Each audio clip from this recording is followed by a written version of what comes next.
Aleene came charging into this world on January 20th, 1924, and spent most of her youth in Los Angeles. Her father and paternal grandfather modeled the concept, "You can do anything," which was very influential on this young girl. A life lesson she learned early on from her father was, "Always remember, you are responsible for your choices." The importance of choosing wisely resonated with her. Aleene was an only child, and given the liberty to be adventurous.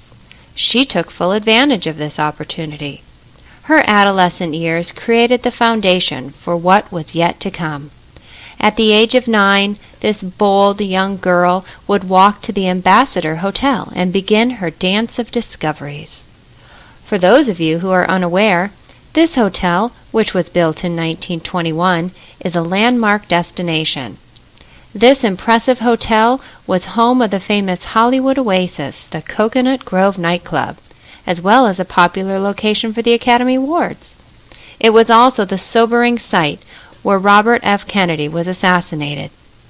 It was here Aleene would wander through the lobby, absorbing the splendor of the hotel's majestic wonder, regularly watching the people check in and out, and admire the stunning floral arrangements. Perhaps, inspired by the marvelous flowers displayed throughout the hotel, she started to tap into her pre-existing entrepreneurial spirit. She began gathering flora from around her apartment building and making handheld bouquets to sell on the street. She was successful. Her friends were particularly delighted with her earnings, as she would treat them to the movies. Work ethic was instilled into her at an early age. Her father managed restaurants, and often Aleene would work there with her mother. School, however, was never something that Aleene enjoyed. She wanted to be challenged, and those four walls did not provide enough intellectual stimulation. "School was boring to me," she quipped. She managed to plod through grammar and high school, entertaining herself by forming social clubs, sneaking away to bond with the four-legged beauties at a nearby stable, and finally meeting her future husband, Frederick Hirschman, a.k.a. Woody. He was quiet, but Aleene's radiance and rather lengthy cerebral conversations on their walk home from L.A. High would win his heart. They married in Los Angeles at the chapel within Forest Lawn Memorial Park. Years later, she would revisit Forest Lawn again, but for a different, ambitious reason. She asked the florist if she could watch him assemble the floral arrangements. She wanted to learn his craft. It is here Pay It Forward story continues. He offered her a job, and the remainder of this living legend story will astound you. At the age of 19, Aleene opened her first business named Arcadia Florist. 1 year later, she renamed it to Aleene's of Arcadia Florist. Her husband went off to serve in World War II as an instrument technician, and she began teaching a class on how to make corsages. While still learning about floral arranging and knowing little about running a business, she kept moving forward.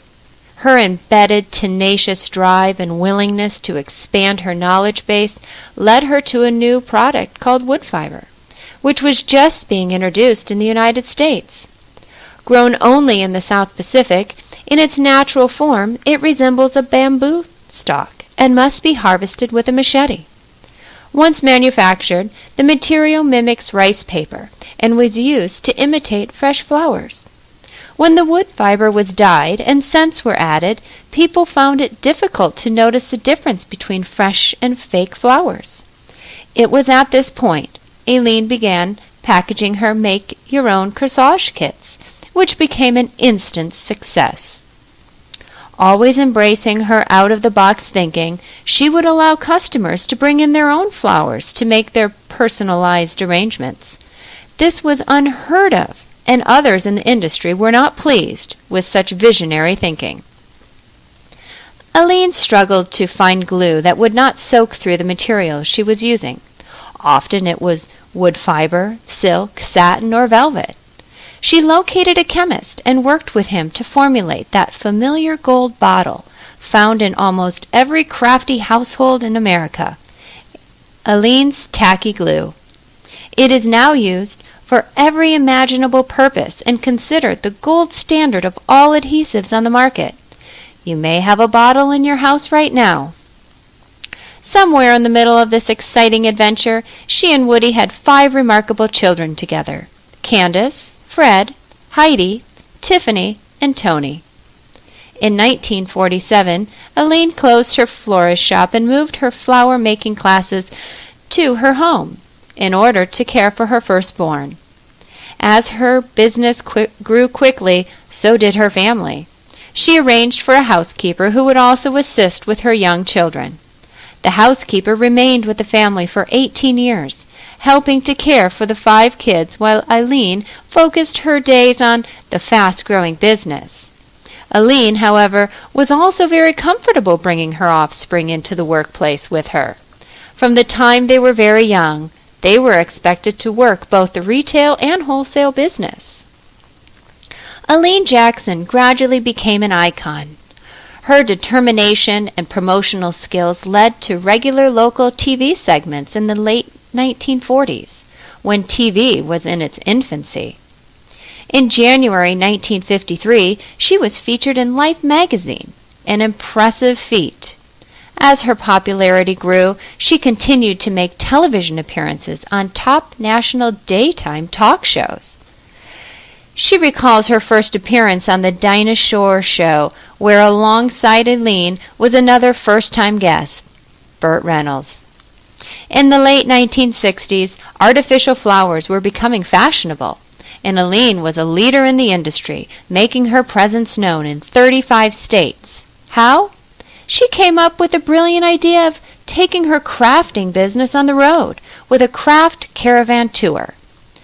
Joined by 2 colleagues, for 6 months she appeared on television teaching and marketing her goods and services. Aleene identified an opportunity to sell her product and publicize the craft industry by encouraging people to open craft stores. It is unfortunate that many do not remember the history of the crafting industry. This is why it is so important to celebrate the genius of this young girl who grew into her well-deserved title, founding mother of the craft industry. It has been said that it is not that we have a short time to live, but that we waste a lot of it. Aleene was never careless with her time. She fine-tuned her productivity with her own methodology, which created a formula for success. There was never talk of balance or multitasking, just an unconscious ability to put her unique talents to practice. She was an entrepreneur with a family business. There was no squandering of time, articulates her daughter Tiffany. Having this innate insight gave her the opportunity to keep her kids with her more so than a typical working mom. The now tired adage, "Time is money," was treated as a useful lesson that allowed Aleene the opportunity to build a life that was full and rewarding. Still, at the age of 90, this courageous businesswoman has influence over many people, decisions, and projects. This is an impressive accomplishment considering in a lifetime we can either effect change or have change affect us. Aleene clearly defines what it means to be an agent of change and continues to inspire those around her to do the same. It is clear she also has a gift for guidance. Currently, she is working with her daughter Tiffany to incorporate an art studio in the town of Piru, a quiet, close-knit community located in Ventura County. It is here she will be able to sit back in her floral, comfy chair and tell her story to the many archivists and reporters who are wise enough to understand the depths of her journey. From generation to generation, history and its lessons often get misplaced.